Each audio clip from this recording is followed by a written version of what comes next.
Hello everyone, this is Dr. Avinash from Pulse Tutorials Mumbai, and today we have a look at the surgeries for genital prolapse. The surgeries for genital prolapse are broadly categorized into vaginal surgeries and abdominal or sling surgeries. The vaginal surgeries include anterior colporrhaphy, posterior colporrhaphy, Fothergill's repair or the Manchester's operation, Shirodkur's procedure, vaginal hysterectomy with pelvic floor repair, and Leafold's repair. The abdominal surgeries include abdominal wall cervicopexy, Shirodkur's abdominal sling operation, and Khanna's sling operation. Let us understand one by one how these surgeries are performed. The first surgery we are describing is anterior colporrhaphy. This surgery is done for the anterior vaginal wall prolapse, which includes either cystocele, urethrocoele, or both cysto-urethrocoele. For anterior colporrhaphy, we need to expose the anterior vaginal wall. This can be achieved by applying traction on the cervix. An inverted T-shaped incision is then taken. The transverse incision of this T is along the bladder sulcus. Through the midpoint of this transverse incision, a vertical incision is then extended up to the urethral opening. Two flaps are thus created. The vaginal walls are reflected on either side. This exposes the urinary bladder and the vesicovaginal fascia. Tightening of the vesicovaginal fascia is then performed. Any excess vaginal wall is excised to correct the laxity, and then it is sutured back in layers. If the female has stress urinary incontinence, it helps to put a Kelly's suture, that is, to plicate the bladder neck. This will help in correcting stress urinary incontinence. If it is a posterior vaginal wall prolapse, we perform posterior colporrhaphy. Here, a single midline incision is taken along the posterior vaginal wall. The lax vagina is excised. Rectovaginal fascia, which is exposed, is repaired after reducing the rectocele. It helps to approximate the medial fibers of levator ani. This tightens up the hiatus urogenitalis and helps us restore the caliber of it. Also, it restores the perineal body. Tightening of the medial fibers of levator ani helps us provide an adequate perineum that will separate the hiatus urogenitalis from the anal canal. For Shirodkur's procedure, the patient is placed in the dorsal lithotomy position. No catheterization is required, as identification and dissection of the bladder is better when it is partially filled rather than completely empty. The labia may or may not be attached to the perineum. Traction is applied to the cervix. This exposes the junction of the vagina and the cervix. The bladder is sharply and bluntly dissected off the lower uterine segment up to the vesico-uterine fold. A right-angled retractor is placed under the bladder to expose the vesico-uterine peritoneal fold. This is then picked up and opened. The anterior cul-de-sac is opened. A finger is inserted and the fundus and the adnexa are explored. A right-angled retractor is then placed in the anterior cul-de-sac, allowing the elevation of the urinary bladder and the ureter away from the surgical field. The cervix is rotated anteriorly and the posterior cul-de-sac is exposed. Peritoneum of the posterior cul-de-sac is picked up and opened. A finger may be inserted into the posterior cul-de-sac and the uterus and the adnexa explode. At this point, we have the anterior and the posterior fornices which have been opened. A right-angled retractor is then used to expose the lateral vaginal fornix. The cervix is retracted to the contralateral or the opposite side. The lateral fornix opened. This exposes the uterosacral and the cardinal ligaments. Confirm that the bowel has not moved into this area.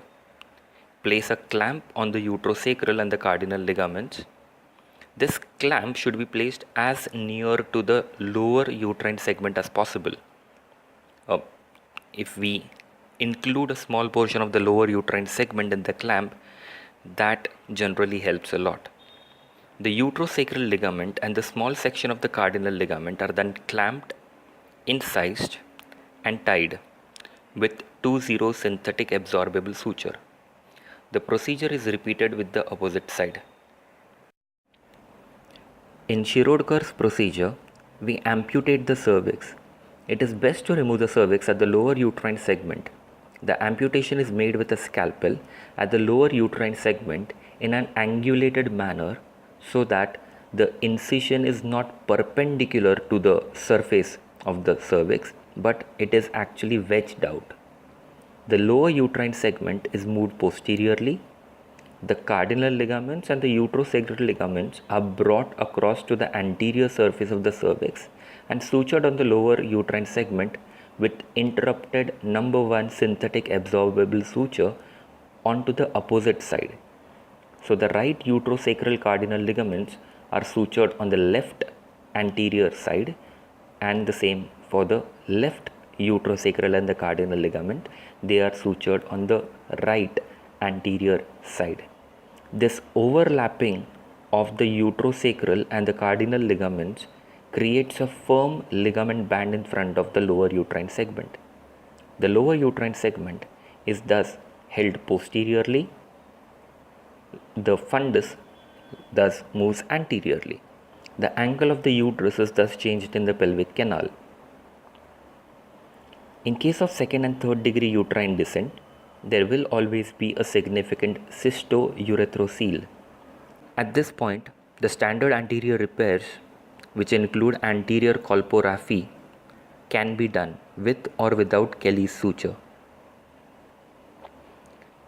If the anterior vaginal wall has been repaired and a Kelly's suture is in place, Foley's catheter has to be placed for the next 4 to 5 days. If no anterior colporrhaphy has been done, a Foley's catheter is not a necessity. Lefort's repair.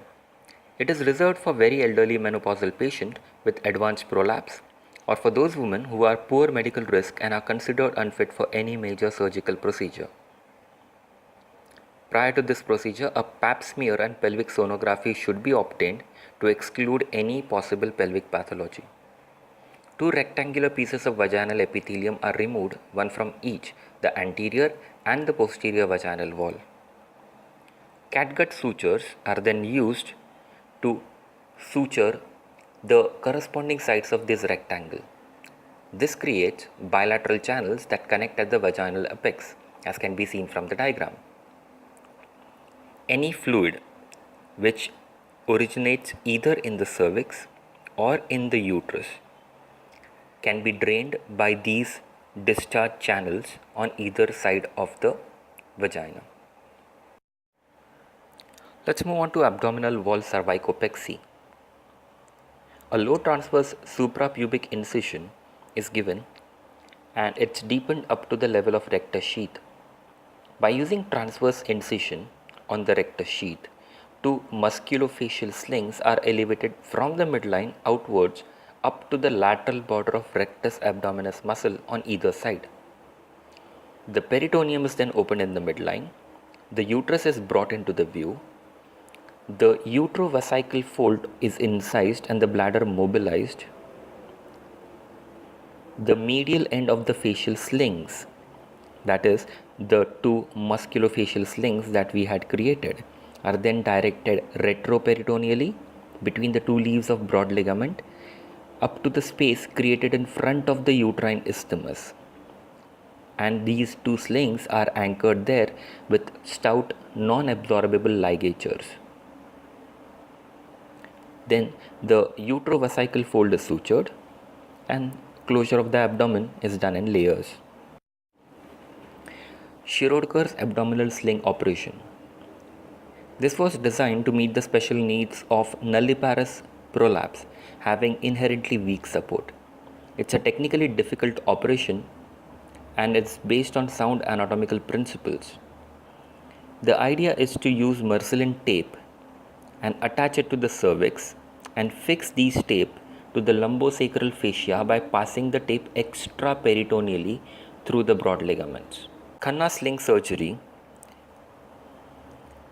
In this operation, the Marcelin tape is attached to the isthmus posteriorly.